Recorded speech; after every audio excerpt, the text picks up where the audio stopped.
What's up, everybody? Yeah. Welcome to another episode of the Roots and Rhythm podcast, where we explore the rhythms of life, one story at a time. It's your boy, Vlad the Bull, your number one embrace coach, and I'm joined by my lovely co-host. Angie, la cyber mommy. Is in the building. You know, you said, remember before you said you needed your own catchphrase, you needed your own nickname. Now I need myself like my own little cyber mommy. Now I need some of that. I need a gesture so you guys can recognize me with. So, because if somebody recognizes you in the street, you even gotta say who you are. I need some of that. Oh, you're the bull. You're the. I'm not gonna be walking around going like. So I get holy water sprayed on me. I ain't doing that. You're the. What is it? Race Wakanda forever. Better. That's already taken. I don't know. That's all I got right now. So. Angie, tell us about your week, man. I know you had a trip over the weekend. Yes, so I went to Vermont with the Zetas for Soul Santa. So we had... Zeta. No, stop. So then... Don't do that. Don't do that. She's like, don't do that. No. You'll summon the gods. No, don't do that. So, yeah, we had Soul Santa. So we had Santa, a whole bunch of kids. We gave away prizes. We had crafts. Great time with my sorority sisters. Always beautiful to see them. And then Lito had his birthday party. Oh, man, it was good. And the girls went to that with Wallow. Yeah, man, we had Lito's birthday party, his third birthday party. And I cannot believe he's already 3. You got a 3-year-old? Yeah, you know, it's weird because when I go on social media, everyone's like, oh, my God, I can't believe I have a 4-year-old. I'm like, really? You know how old they are. You gave birth to them. But I think for me, it's more so just realizing how quickly the days are coming and just reflecting on, like, me and Lito looked at pictures of him when he was born that day. And I was a mess, man. I was crying. I bet. And I woke him up. Yeah. And, there's just no love like the one that you have for your child. And to see him surrounded by so much love. Of course, we missed you and a couple of our friends, but, you know, to see so much love surrounding him. And it was just too good. It was too good. And in that moment, I'm like, yo, it doesn't matter what else I want in life. Like, this is it. Like, if this is all I had for the rest of my days, this is all I'll be good with. So very happy. I love that. But yeah, so, I mean, I just feel like now he doesn't look like a baby anymore. He's like a kid.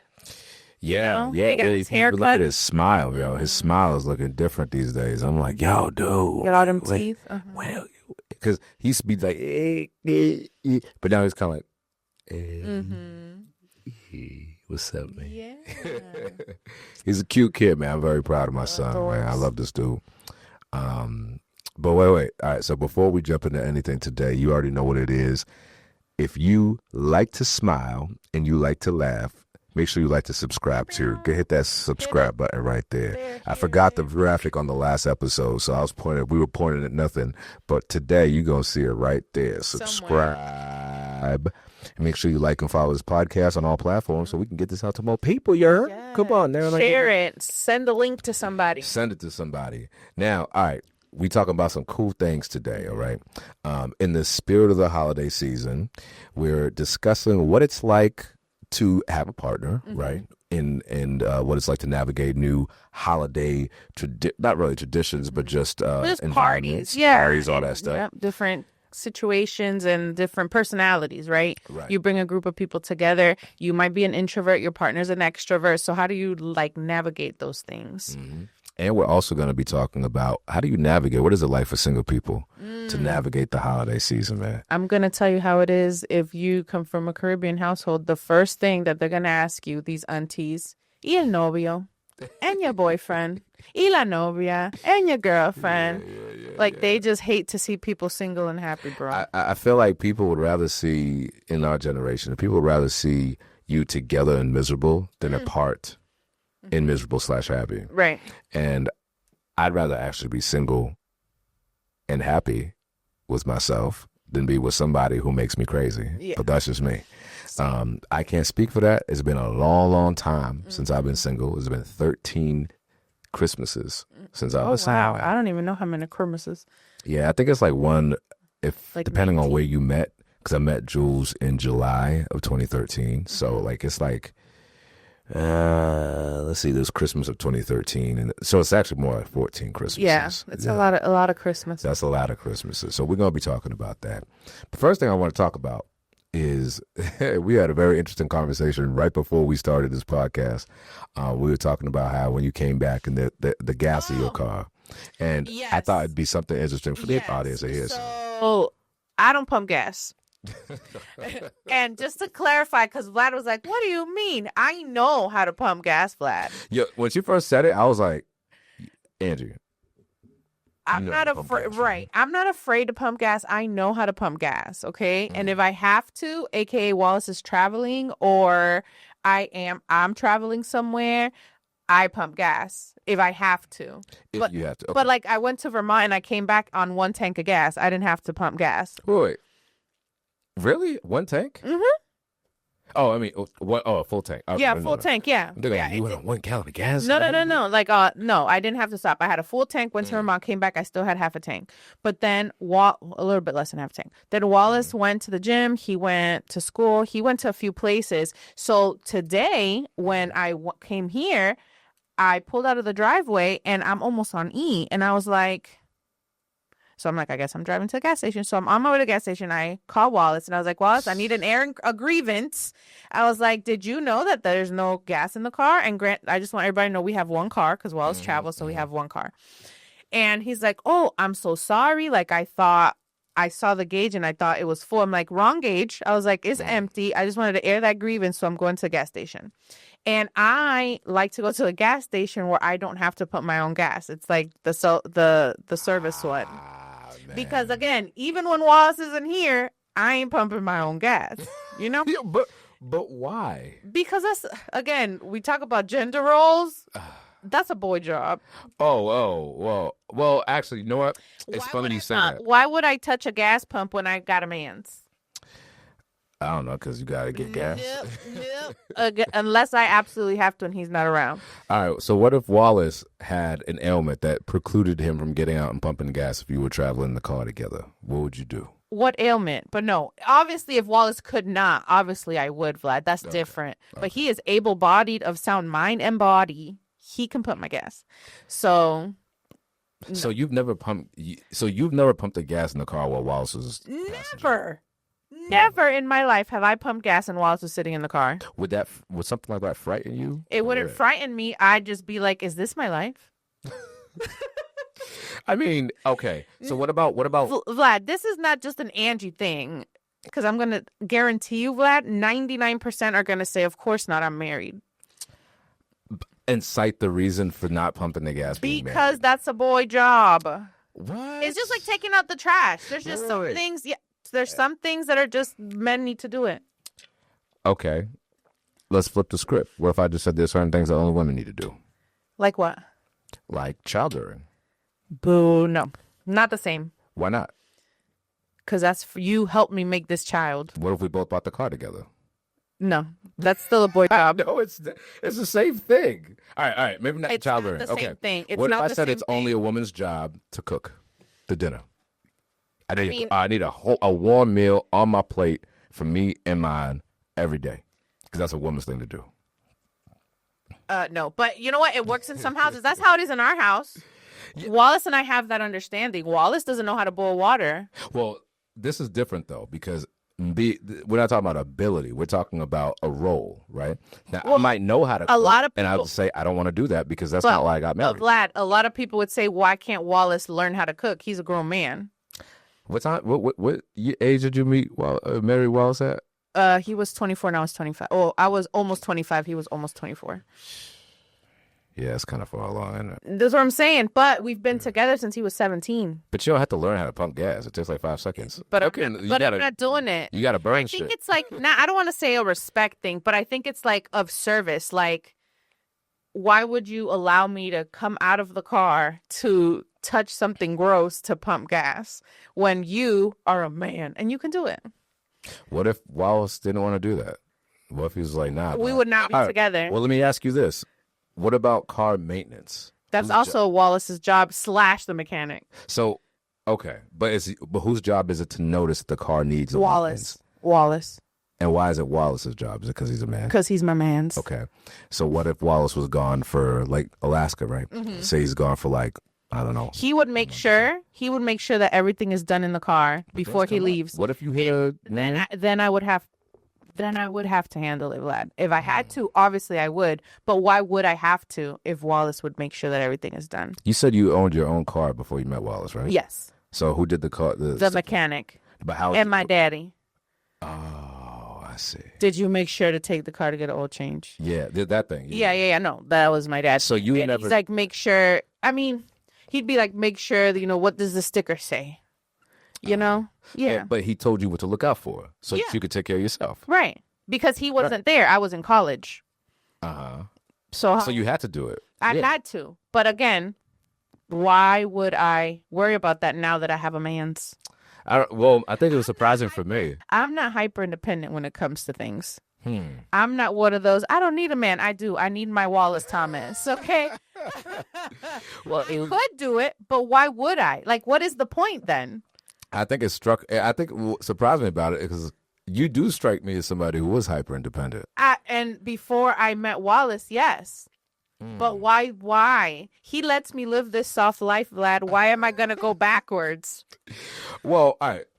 The reason why I pushed back on it was because, I was raised completely differently, right? I was raised by my mother to do everything by myself. And maybe that's to a fault, actually, because that actually precluded me from being able to ask for help when I needed it. Yeah. But I never got married with an expectation that my spouse was going to do anything else for me but keep me emotionally safe. When it came to those practical things, I'm like, I know how to trash. I know how to do my trash. I know how to do my car. I know how to cook.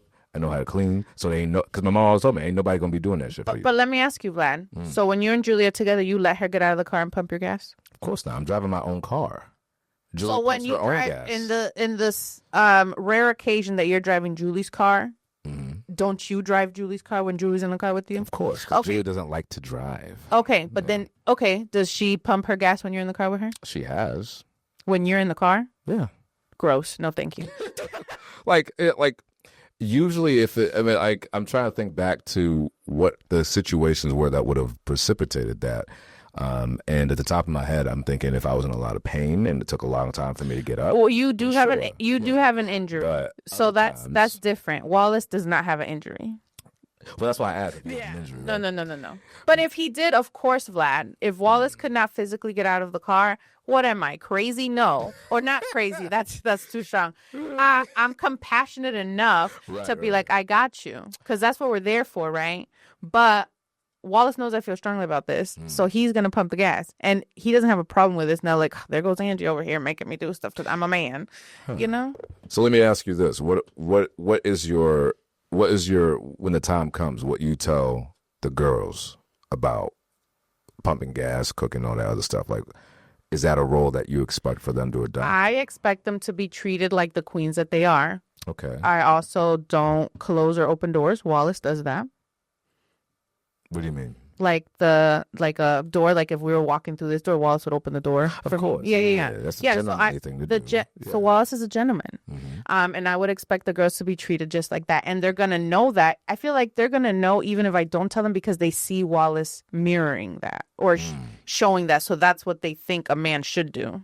So what are the other things that are hard lines for you? So it sounds like pumping gas is a hard line for you.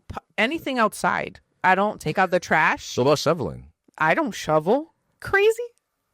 Okay. So then what happens if there's a snowstorm and Wallace is not there? My neighbor does it because he knows that I'm by myself. You know what? Is this like a Caribbean thing? It might be. Because it sounds reminiscent of like whenever I'm away for a conference or something like that. My mom will check on my wife and make sure she's good. Right. And and Jules is like, what you need to check on me for? Like, I'm not a grown-ass woman. I could check on myself. And she didn't understand it at first. I didn't understand it either because I never really saw that. And the only thing I could offer her was that's just how people in our culture operate. No, exactly. We take care of each other. And again, my neighbors know if that big old chore bus is in front of my house, Wallace is traveling. And he does it without even thinking. Like, he'll just come and do the driveway. And sometimes he does it when Wallace is home because he's like, oh, they're busy with the girls. They have little kids. And his kids are out of the house. What if that neighbor was not available, though? You probably get out and obviously. If Wallace was gone, yeah. But now that I have Vladimir, I would call Vlad and be like, Vlad. Of course. Please. And of course he'd come to the rescue. Angie, I think I just want to see you out there. No, you don't. Pumping gas and shoveling. Oh, hell. No. But again, if I absolutely had to, obviously I would do it. Why would I do that? I mean, it sounds like if it's not necessary, you would. No. Okay. I would do it if it's absolutely necessary. And the girls know, like, you have to be able to do for yourself. Yes. You know? Yes, but if there's someone available to be of service, why not? Do you think, so then let me ask you this. Do you think this next generation of men, the ones that will be dating your daughters, who may or may not be Lito, because we always have a joke around. I love how he just threw that in there. who may or may not be Lito. Do you have that expectation of them to treat your girls as the queens that they are? Yes. Is that going to be the cultural expectation? Yes. Because I don't have my ear to the ground necessarily for what these younger cats are doing these days, but it strikes me that people are deviating from norms, so to speak. And so the hard lines between masculine and feminine, male and female. Yeah, it's more fluid.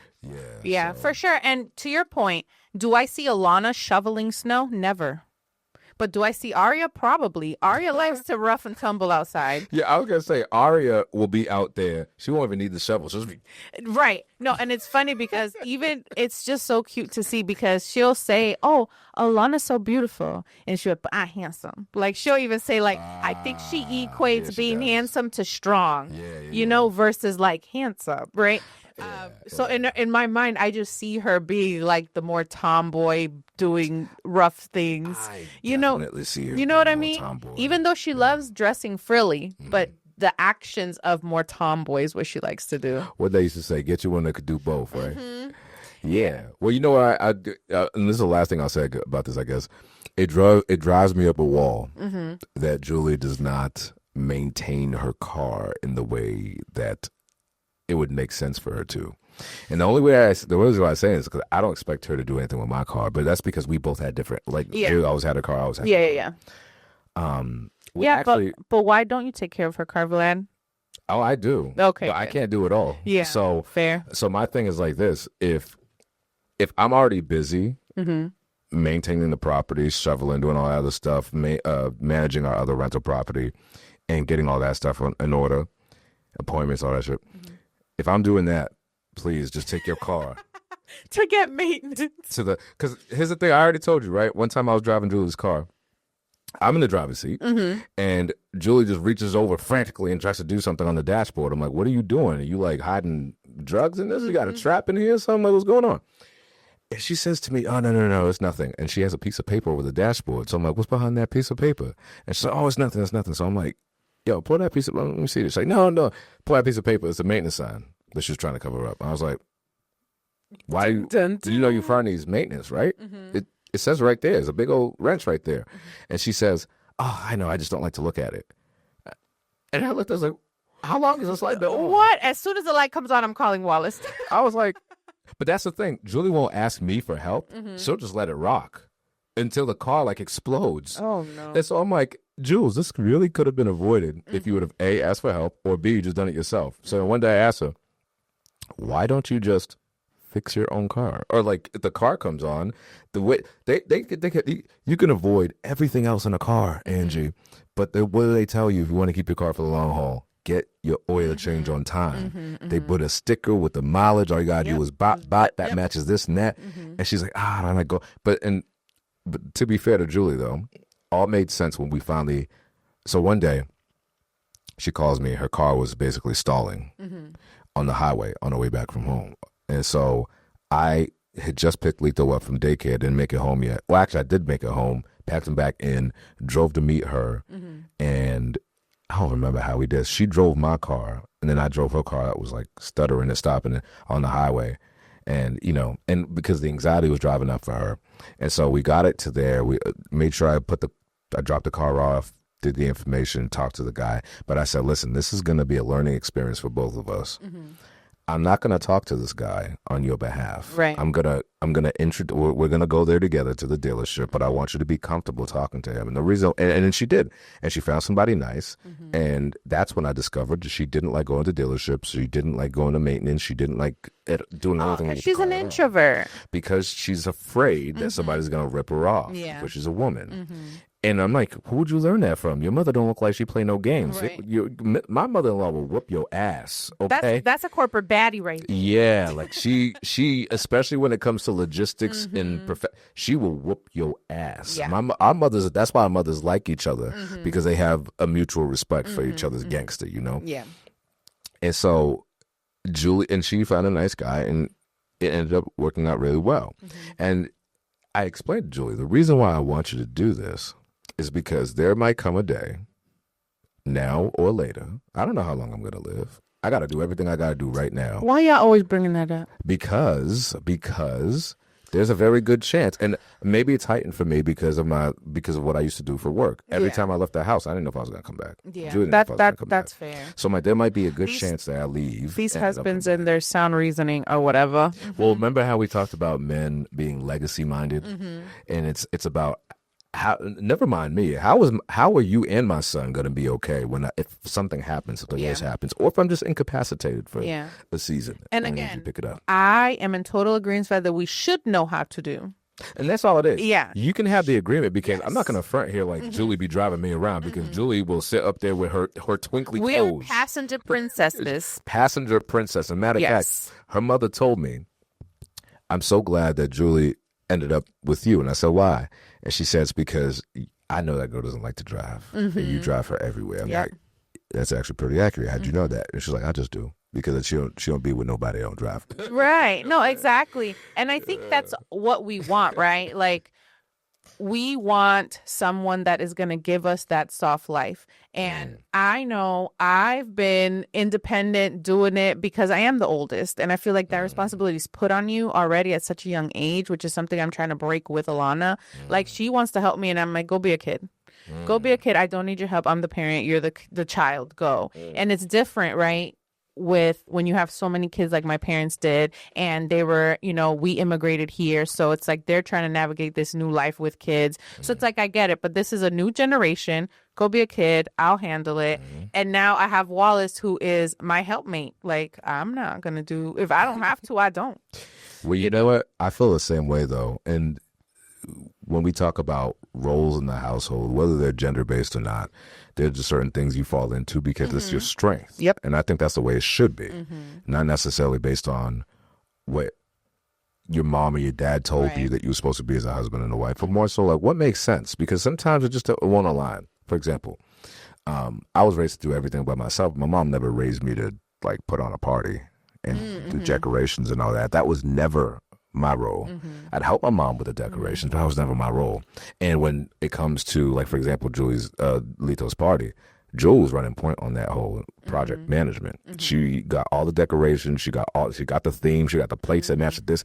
That is not my game. Yeah. And I would do it if I had to, if you have to pump gas, but it would be my worst nightmare because it would take way too much of my time. No, and then something different too is Julie don't cook. You're the one that cooks. She can though. Yeah, she can. She just doesn't. It's not her strength, and you do, because again, your mom raised you not to need someone to cook for you. Because God forbid you don't end up being married, quote quote, like Caribbeans is like, well, the wife's gonna cook. No, my sons are gonna know how to cook. They're gonna know what they have to do. So that's different. Wallace doesn't do anything at the house cooking wise. He learned cleaning.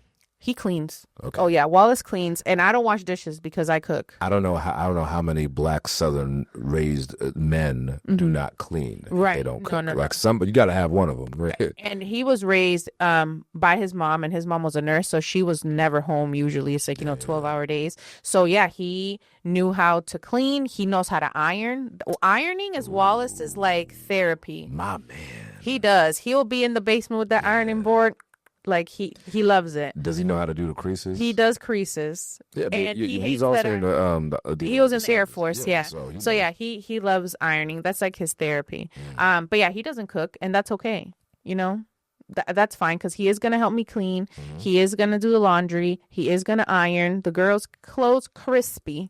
My clothes, I'm throwing them in the dryer because I don't like tying. You know, Julie does that, and it started to rub off on her. And there's certain things, like if you just need a quick T-shirt, Yeah. and you just toss that thing, you just need it to be wrinkle free because you know it's going to conform to your shapes. Yeah, Wallace hates when I do that. And he's like, I'll get me and the girls. You just do what you got to do with your stuff.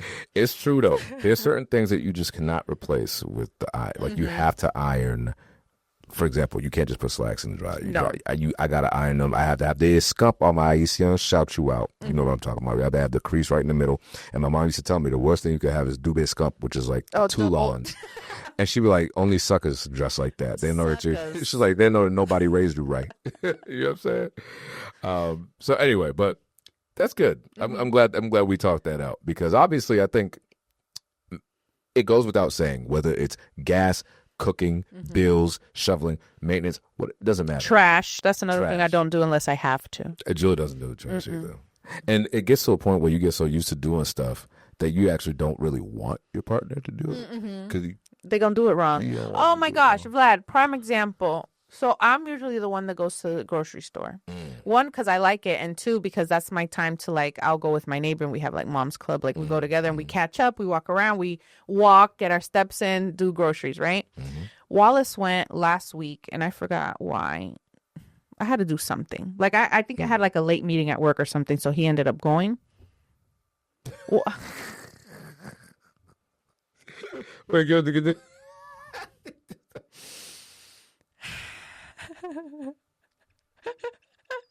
And again, I know I gotta hear it. Well, it's not on purpose, bro. But it's like, again, you know, we try to budget, so we have a specific amount of money for like what I want to do. Sure. You know, and again, because I already know prices went up. It's calculated. Like I already know. You gotta know. So I told him, I'm like, here's X amount of dollars. Like this is what we need.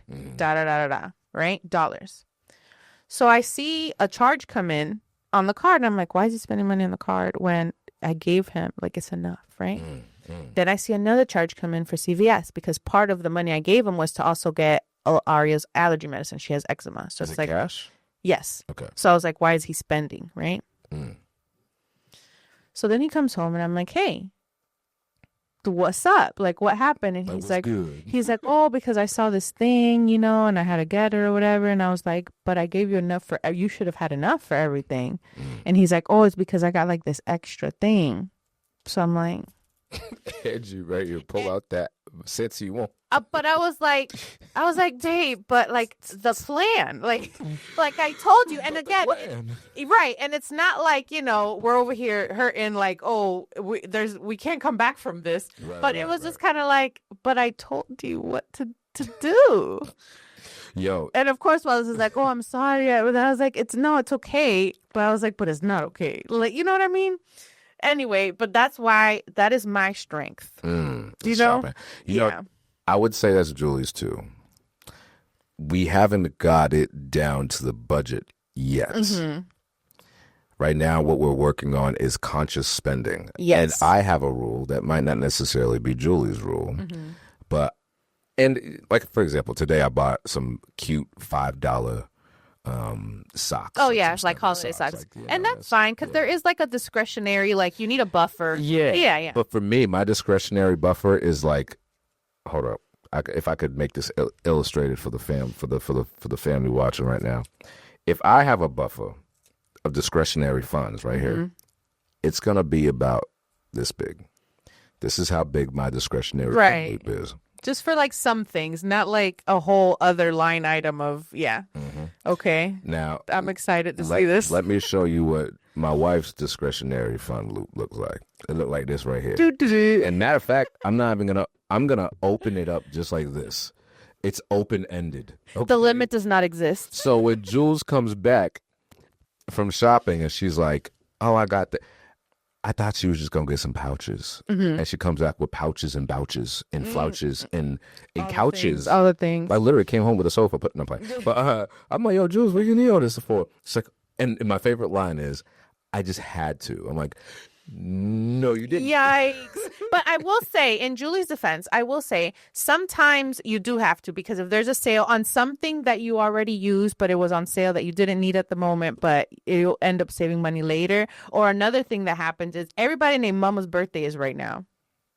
So if Wallace would have spent some of that money on like Trey's birthday gift or like, I don't know, my sister's birthday, like something that is coming up, then I would have understood. But like literally just what he spent it on, I wasn't going to say, but might as well.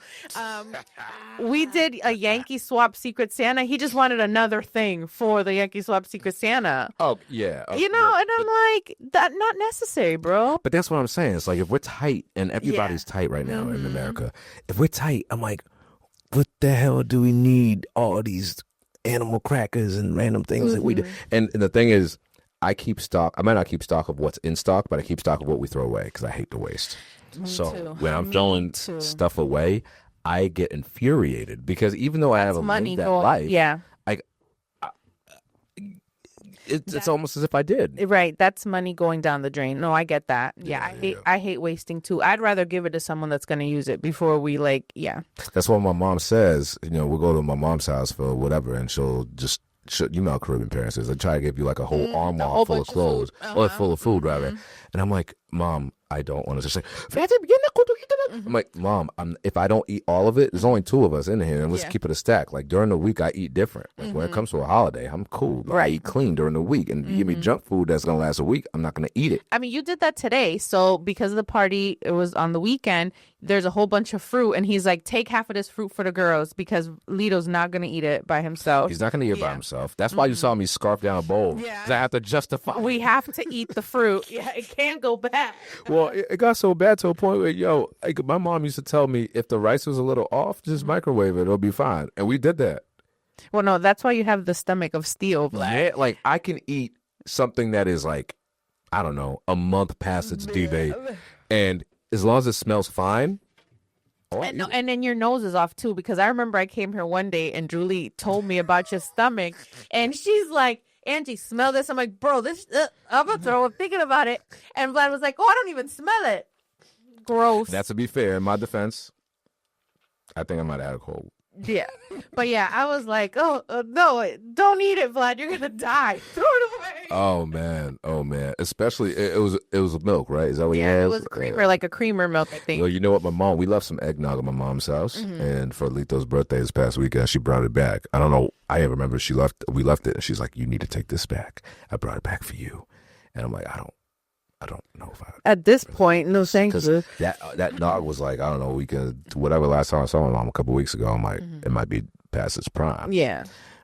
Which actually is a good segue into our conversation today about the holidays, partners, and the single life. Now, if you are single, if this is cuffing season for you... Cuffing season. And you have yet to cuff for the season. If you're uncuffed. If you are uncuffed, let us know what are some of the more difficult things to navigate in the holiday season. What is it like to navigate the holiday season without somebody? Now, like I said, it's been 15 Christmases. 14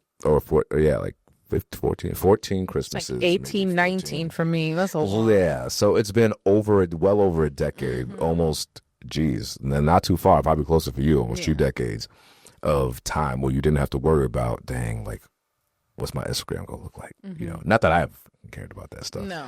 But we do see a lot of that online, right? Like we see couples, we see their traditions, we see them doing. So my first question for you, right, sis, on this conversation is, what have been your experiences with the holidays with Wallace, and when did you start creating your own holiday experiences together outside of the traditions that you guys brought each other in?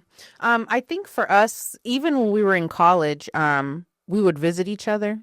So he was like 4 hours north in either Jacksonville or DeLand. If you know Florida, you know the distance with that. And I was in West Palm. So we try to do at least like one day. It didn't have to be like on Christmas or on Thanksgiving, but just around that time to just see each other and kind of like see the family, and so the families can get to know each other or get to know us. We wouldn't take our own families. But that's something that we did. But I feel like it's been so long since I was single, because even before Wallace, like I was either dating someone else or people knew that I was like between relationships, so they wouldn't ask. But I have some cousins that are like just single all the time or single around the holidays, and the aunties just be on their case every single time. You know what I mean? And it's like, why can't people just be single? Why do they have to bring someone? Or it's like, oh, you're getting older. Like, you know, where's your boyfriend or where's your girlfriend? And it's like, who cares? Why can't people just be? Now, is there someone in your family, you have to name their names, because there's somebody in your family that is chronically single, that no matter how long it's been since they've been single around the holiday season, they always get the flack? Yes. Yes. And you know who you are. And I love you. I'm talking about you. Yeah. But it just sucks because it's always like, leave them alone, you know? And it's never people like our age or a little bit older. It's always like 60 plus. It's always the people that are like way older. Yeah. You know what I mean? And it's like, and some of them, I've been divorced. Like, where's your person then? You know, you're over here asking homeboy where his person is. Where's your person? Oh, divorced. Again, yikes. You know, it's like, and you can't clap back because now you're disrespectful. You can't clap. Here's the thing you need to know, understand about the Caribbean household. You can't talk back and you can't defend yourself if they're trying to kick your ass.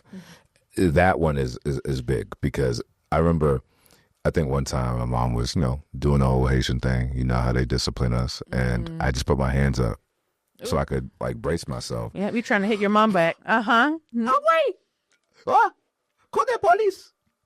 I'm like, damn, well, if we're talking about calling the police, maybe we should have called it, like, you know, like 5 minutes ago. Yeah, right. But yeah, no, that's tough. You know, my boy, one of my good friends, he's single right now. And his brother just had a baby. Or they didn't have a baby, but they're going to have a child. And they announced it the other day. And the first thing that their dad turned around. They're like, oh, so congratulations. And he looks at my boy and he's like, well, so what's happening with you? When you having a baby? Because we're the same age. You know, you're 35. And he's like, I think I'm gay. I was like, yo. I was like, you know, that'll stop the conversation right there. And I think that's what he was trying to say. But remember, this is a religiously conservative immigrant family. Let's not play with that, because that might be having conversations that you don't want to be having. You know what I mean? Well, and that's the other thing too, Vlad. So before we had the girls, we were married 7 years before we had Alana. Oh, wow. I didn't realize and that was another question. It's like, oh, when are you going to have kids? And it's like, it's always so touchy, because it's like, bro, you don't know if we've been trying and can't. You don't know if we've had any losses, and it's just kind of like fresh in our minds, you know? And it's like, part of me always and I used to tell people, like, stay out of my uterus, right? That was the thing. But it's like, I also wanted to say, and I never did, because again, being disrespectful, disrespectful enough, I'm like, stay out of my uterus. And I'm like, why are you so worried about me while I was fucking and having a baby? Like, stay out of my vast friends. Please stop. But it's like, you don't know what people are going through for you to be asked. You don't know if, oh, where's your boyfriend or girlfriend? That person just left a relationship, was abused in a relationship, like they have to be single, you know? So it's like, just let people be. Just be happy that they're there. Like, why can't you just enjoy the person versus like all this extra shit or people that they can bring into the family? Well, because you know what it is our society is predicated on conformity, especially here. But it's like that everywhere. Every society has its own norms. It has its own expectations, and you're a weirdo if you don't conform to those. And part of what's worse than that is social media and how accessible it is. Yeah. So every time you turn on social media, I remember I was telling my friend the other day, I remember a time when you used to be on Facebook and all you saw was whoever was on your timeline. These are the people that you added. Yeah, it was like this giant wall and people just wrote on it. People just wrote on it. Now you seeing shit from people you don't even know, you can follow. And it's the algorithm promoting content that you viewed, maybe that you liked, maybe that and it's like, I don't even know you. Why am I seeing this shit on my page? On Robert right now, it's divisive. But, you know, outside of that divisive algorithm, whatever. Algorithmic, thank you. I don't know if that's the word. Outside of that, what is also divisive is seeing so many posts flood your timeline or fold your feed, as they call it now. You're being fed stuff. of happy couples and matching outfits and pumpkins and pajamas and gifts and all that other shit. And you know what I said to myself this morning, Angie? I was like, I'm a content creator, but I hate being on social media. Yeah. I hate having, like, I wish I could just go into a vortex, create my content, interact with the people. We'll get there. We'll get there soon, Vlad, because that's what happens when you grow. Then you can hire someone, and then you could just literally do this and let someone else. Yeah. I cannot wait. I feel you, because you do like our TikTok, and you're like, did you see what someone said on TikTok? I'm like, I don't even have TikTok. You know? Yo, for real. Cares? It's a good thing. Yo. I care, obviously, but who cares? Like, I'm not going to go back and forth with randoms. Well, just think about all the single people who are on social media, or even have to go to events with their friends or family and see all. And imagine being the only person in the room where you're the only person who came alone, or you're the only person who's not married with a kid. And this feeds into a larger conversation. I remember one of my cousins and I were having a conversation around her post, and she's single, and the post was like, it was a question of, why do people, when they get married, act like their single friends don't exist, or their single people don't exist? And at first I was like, I had to clap back. I was like, what are you talking about? We don't do that. But we do it unintentionally. We do it unintentionally. Yeah. Like, look at the vast majority of the time that I spend socially with you guys. But the people that we spend our time with in our village also have kids. Yeah. And so you gravitate towards people that you have commonalities with. And we almost forget about the commonalities that we share with those in our lives who are not necessarily married or have children. But that most immediate need for community and for support come from people who are in it with you. And so how do you remember, especially in the holiday season, how do you remember the people that, you know, aren't changing diapers, aren't potty training, are not going to the in-laws and back and bounce and all that? Those people do exist, and they do require as much of our love as they always have, you know. But it's hard. You know how it is as a parent. Like, it is hard. And you do it. Yeah, you do it unintentionally, because I'm in the trenches with this. Let me call someone that's also in the trenches or has gone through it already. But to your point, those single kidless friends or childless friends or whatever, they have done so much for us. Because if you think about it, who is celebrating their accomplishments? They come to all our stuff, the marriage, the wedding, the kid's birthday, the baby shower, the gender reveal, this. It's all about people with kids or married people. And it's like, no, we should also celebrate them opening a business. We should celebrate them graduating, them writing a book. They literally have the time and the capacity to do all these things. Is like, we should be celebrating that too, you know. And let them know, like, hey, you're doing great. You don't need this unless that's what you want, but that's not needed for you to live like a fulfilled, happy life. Yeah. And there are those, you know, I had this really huge surge of gratitude after everybody left Lito's birthday party, because I got to catch up with friends that I hadn't seen in a long time. And it doesn't even matter how much time goes between our seeing. You know how it is when you see those friends, like you saw your sisters. Yeah, you guys know how it is. Like, you know, when it could have been 5 years, you see them and it's like you just picked up the conversation from 15 years ago.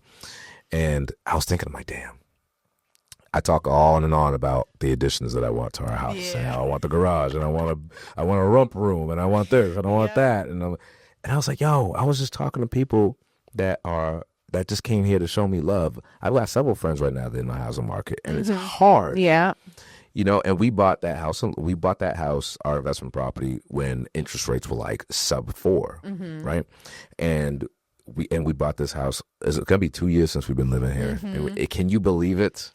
It's been 2 years, yo. It feels like less and way longer. Yeah, at the same time, right? Like, I feel like we just moved here, but at the same time, I'm like, yo, we've been here. We laid down roots. But the point is like, we're doing things that, in the life that we take for granted, that I might take for granted every single day. I've got people in my life that are like, yo, I would just kill to have something to mow. I would just kill to have somebody to hold. Yeah, the we get to. Remember, we talked about that last episode. Like, we get to do all these things, and I just think in the society that we live in, it's never enough. Like, to me, Vlad, you have this huge house. Like, I wish I had a finished basement and another bathroom, and you have them. And what do you want? More. And it's true. Like, it's so true, though. It's so true, and that's the cancer, though. I want to say I want to say capitalism is bad. It's not terrible, Right. for everybody. It's terrible for middle. It's the comparison game, is what it is. Yeah, and so for those who can't, I mean, in the grand scheme of things, everything is perspective, right? Because in the grand scheme of things, we're right here, smack dab somewhere in the middle, and we even when we're struggling or things are tight, we're still smack dab right there in the middle class. There are people I heard on the radio on NPR the other day that homelessness in Worcester County is at an all-time high. Historically, it's never been this high. And I'm thinking, I'm like, damn, I'm sitting here worrying about how much money, as someday when I'm rich, how much money is going to cost for me to have the things that I want when people don't even have what they need. Yeah. And so that's fair. You know, when I think about our single friends and I think about the holiday season, like, yeah, sometimes, like, for example, Thanksgiving, it's a long day. It's a long day of driving between families.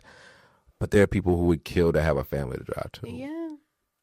Or a place to drive to. Or a place to drive to, or a warm meal, or just a family. We talk about our people who have dysfunctional families and don't have great relationship with their families. There are people who don't have families to go to, and they just sit by themselves alone. Yeah, and there's people that take not advantage of their family, but that they don't appreciate the family that they have. Yeah. You know? Yeah. And then those will be the main people crying at a funeral. You know, my mother always said, I told you my son, right? What? My mother said this. She was like, if you love me and you care about me, show me while I'm alive. Yeah. Don't be one of those people that come to my funeral and you never loved and supported me, showed up for me, and you cried at my funeral because I'm going to come back from the dead. I'm going to snap your neck. And I was like, yo, damn.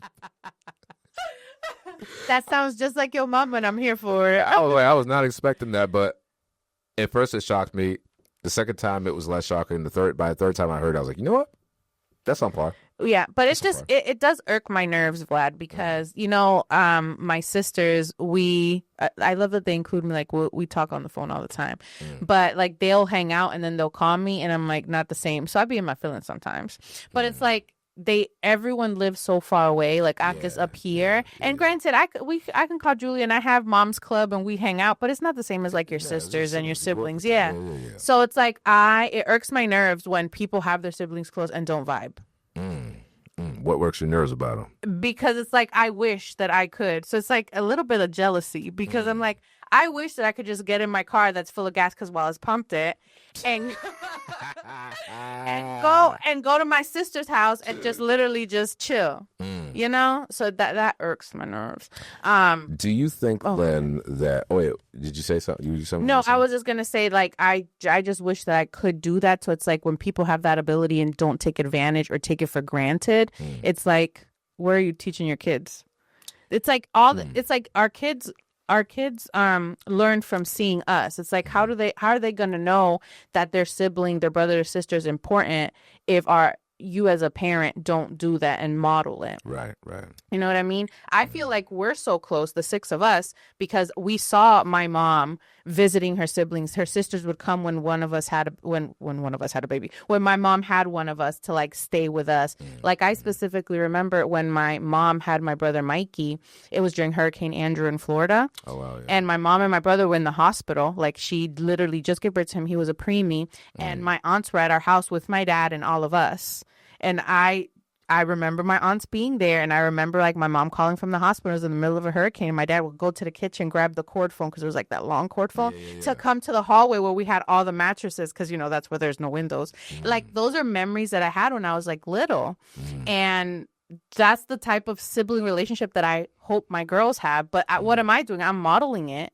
Every time there's something, we go to Florida, my sisters come here, my brothers come here. We see, you know, you guys and that, you know, the kids are growing up together. So it's like I appreciate that. And I just hope that the kids see that because we're modeling it for them, you know? You're creating the normal. You're creating a culture of community wherever they can find it. Yes. And not what I mean. Let me run that back. Not wherever they can find it, but intentionally creating a community where they can find it. And that's going to be huge. And they see the importance of family, especially if they're not close. Like we talk on the phone with my siblings every day. Like if they can't physically see them, they know them on video. They, you know, I want to start now that Alana can like write and she's like reading, like pen pals, like they give you little pen pals, and it's just gonna be cute. But it's because we do that, so they see it. So even if I never tell Alana and Arya, siblings are important. You guys have to be in each other's lives for life, like hang out, do this. They see it, so they're gonna do that. You know. No, it's true. It's true because as you already know my story of how we all grew up so segmented, and it was not because we didn't get along as children. It's because we got along great. Me and my brother and my cousins, we got along great, but we could have had so many more memories back then. But our family was divided by the politics with the adults. The adults couldn't get their stuff together, so we all suffered many years being apart from each other, and. You know, I think that there's something to be said about what we do during the holiday season, especially in front of our kids, which brings me to this question. There's a reason why families don't get together during the holidays, and usually it has to do with some unresolved beef. Whether the beef is just been contested and nobody can find common ground, or because the holidays are just too tough a time, it's triggering, or because people just don't know how to multitask or manage multiple relationships at the same time. Do you think that the holidays, Thanksgiving, Christmas, birthdays, whatever, are those appropriate times to hash out that beef? Or should those, if there's dissension and people must be in the room together, siblings, cousins alike, should that be done separately if they don't see each other that often? Or what do you think about that? Yeah, I think definitely separate, because why involve others in the beef? You know what I mean? And I think you have to have a little bit of bravery, a little bit of not compassion. What am I trying to say? So you need to be able to confront things head on. Like you can't hide, right. Especially in the holidays. Where are you going to hide? You have to see these people, and then if you don't, now it's like, now I know. Now I know you're avoiding me, because you didn't come around. You know what I mean? And it's like now it's like obvious, but it's like we're adults. Again, what are you teaching your kids if you're not facing your problems head on? And it's not even a problem. It's like a one-sided beef. So it's like why not just show up, handle your business, and move on? Again, life is fleeting, Vlad. To your point, am I going to be here tomorrow? Then what happens? You're going to be the main person crying at my funeral because you avoided me during the holidays. Be for real. Come back and stab somebody. Be for real. You know, if you care, show up. And again, doesn't have to be during the party or the holiday, but at least don't go into the new year with this like walking on eggshells having problem. Right. You know what I mean? That's just what I think. Again. Man. Again. It's sad, yo. It's so sad. But it's like, how long is this gonna go on? My grandmother, when she was sick, she was talking about things that just all sorts of things from all different times of her lives. Because she had dementia pretty bad. Yeah.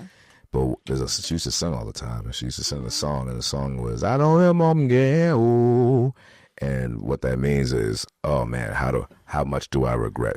Like how much regret that I live with. Yikes! And I don't know if it was like a song that she heard somebody else sing, or she was singing the contents of her heart. But it made me think about. I mean, my grandmother was in the 90s. She was 94 when she passed away. What are all the things that she saw as she was reviewing her life and not making much sense of it, and be like, but had enough cognizance to be like, man, I do regret this. And when I think about the holidays, for example, my father wasn't at my son's birthday. Yeah. I don't regret that because it wasn't my call. And there are many holidays that my father missed. There were many holidays that I missed out on mine with other members of my family, people that I saw. They were more active in different times of my life than not. And it's like, sometimes I jack myself up, right, Angie? Because I'm like, am I doing enough to include them outside of just going there, kidnapping them and bringing them? But you can't do that. You can't do that. And I think you said it best, Vlad, earlier when we were talking about how your dad missed the party. It's like, but your son was surrounded by so much love. You didn't miss the people that weren't there. No, and I've been noticing that. Like, it's been a theme actually this holiday season, where in years prior, if somebody didn't come, there'd be anticipation, and every family has those people where you don't know if they're going to come or they're not, and because you care about them, because you love them, or because you desire their presence. You're just anticipating. You're waiting for the other shoe to drop, or you were waiting for it to pick up. And when they wouldn't come, like when my father wouldn't come, it would just be such a letdown because the anticipation was so high over these months that you're anticipating. And I got to a point where I realized, like, yo, there's nothing else I can do. And the regret that I have, the anticipation that I build, the emotions that build up, it's not them doing it. I'm giving them too much real estate. I'm giving them too much power. Nobody has that much power. No. And so when my father wasn't there, I didn't realize it until after the fact. And I realized, like, yo, you know what? First of all, I'm used to my man's not being there. It's not because he's being malicious. It's just how my dad is. Yeah. He can show up. No, you're accepting him where he is. Yeah. And that's fine. But I feel like your dad not showing up, obviously it's fine. Lito was surrounded by love. He didn't even miss him because you can't miss something you don't have. It's true. You know? But later on, when Lito is older, your dad's the one that's going to have to answer for that because Lito's not going to be dumb. He's going to look at these pictures. He's going to look at the holidays or whatever and be like, look, everyone's here except. Well, you know what, though? I mean, my dad's up there. Our dads are up there. Yeah. I don't know if my dad's going to be around long enough to answer those questions. Your grandma was 94. 8. Well, that was my mom's mom. Yeah. My dad's mom was 98. Look at that. So I would hope that he is. Yeah. But and Lito can have those conversations at 10. He could have, you know what I'm saying? Like, he's going to be old enough to probably say, why weren't you there? And again, not from a place of hurt, because I don't think that he's requiring that relationship with your grandpa like you were requiring that relationship with your dad. You know, it's like different dynamics. But that'll be a valid question. And then you don't even have to worry about answering because your dad's going to have to answer it. He won't. Yeah, I'll tell you. No. I'll tell you what he'll do.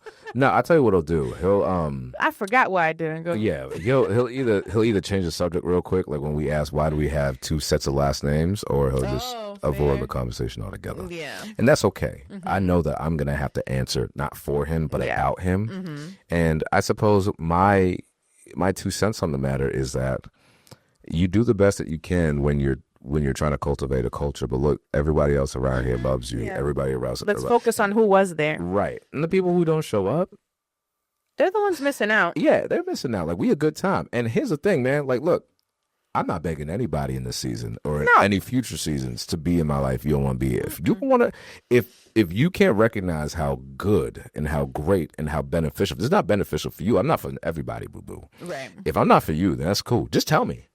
That's my thing. Especially on the holidays, like, yo, don't make everything revolve around your absence or your presence, because eventually people are gonna wake up and be like, you know what, I actually don't want you here.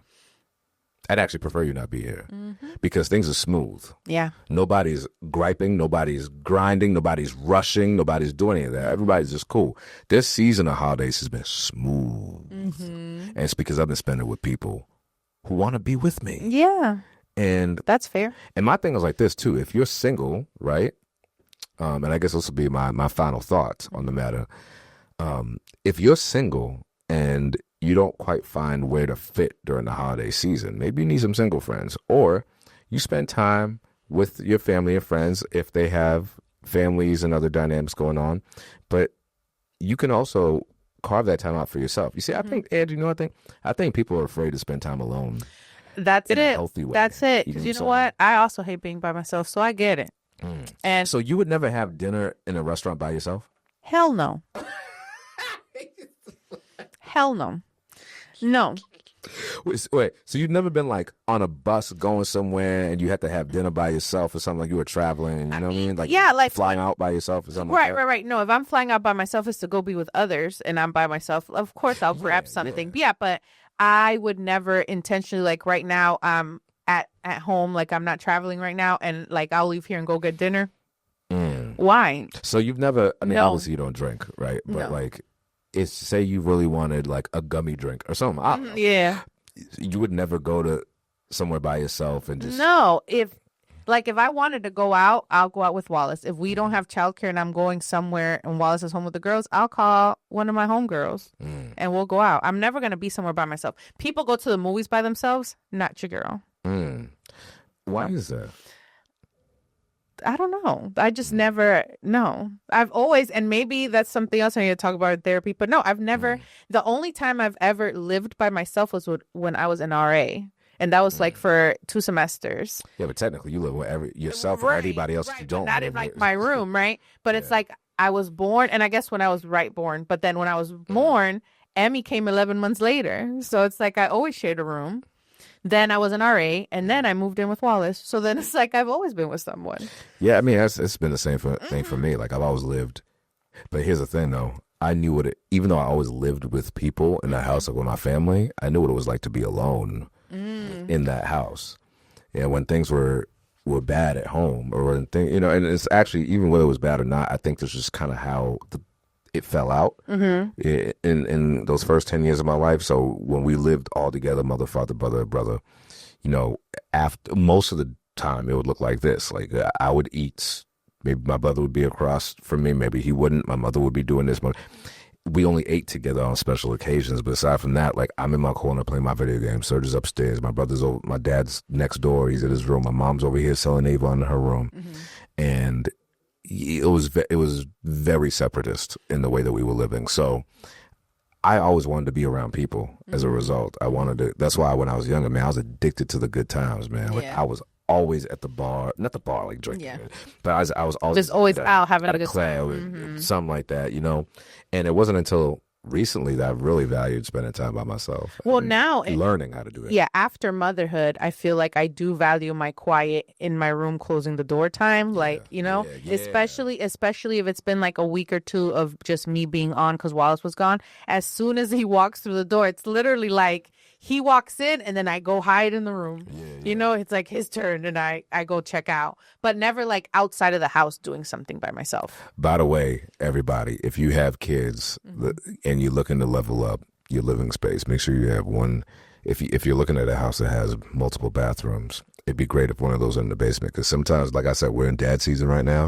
And so I just need to go and spend some quality time on the toilet. Nobody likes taking a rush shit. Nobody likes doing that. And so sometimes I had to like slow it down to the basement to do so, so that I'm not like within the sniff shot. You know what I'm saying? And your kids can find you. It's tough. You usually see that depicted about moms, and I've seen it happen with Jewel. Oh, yeah. Where Lito's like, she went to the bathroom real quick, and Lito's banging on the door like a zombie. Oh, always. And I'm like, yo, Bo, can you let her have a moment? No, there is no moment. Yeah, there was this one reel, and it was like, all I want for Christmas. Oh no, what do your kids want for Christmas? And it was the dad walking around with the wife, wrapping her in paper. She's cooking. The kids want to bother her. Wrap her in paper. She's in the living room doing something. Wrap her in paper. She's in the room. She's in the bathroom, because she is the gift to the kids. And the girls do bother me. If I'm doing something, they want to be there. What are you doing? Can I help? Pick me up. Let me do this. Let me do that. And it's like, go bother your daddy. Lito's doing that now more too. He's like, Dad, what you doing? Dad, what you doing? And I happily explain. But sometimes I'm like, yo, you have, Dad, what you doing? I'm like, Lito, we've been in the same room for the last 5 I want to look. Oh, and then I hear the chair dragging, because you know Aria, she's going to push that chair and she wants to look. She wants to stand up on it and see, what are you doing? Can I help? Can I flip? Can I stir? Can I? Yeah. Oh, and then I feel bad saying no. So then it's like, okay, now it's going to take 15 years for this to happen. Okay, let's do it. Yeah, let me see. Okay. Okay. Yeah. You doing it? Okay. Yay! Thank you so much for helping. Yeah, it's like I really could have done about that. Just for like 5 minutes. Like yesterday, I was trying to put together Lito's tent that he got for his birthday, and this dude kept walking. I'm like, dude, I'm trying to put these sticks in here, and then they only held together by these drawstrings, and then he kept flumping around in there, so that the drawstrings broke. So now I got to figure out how to do that.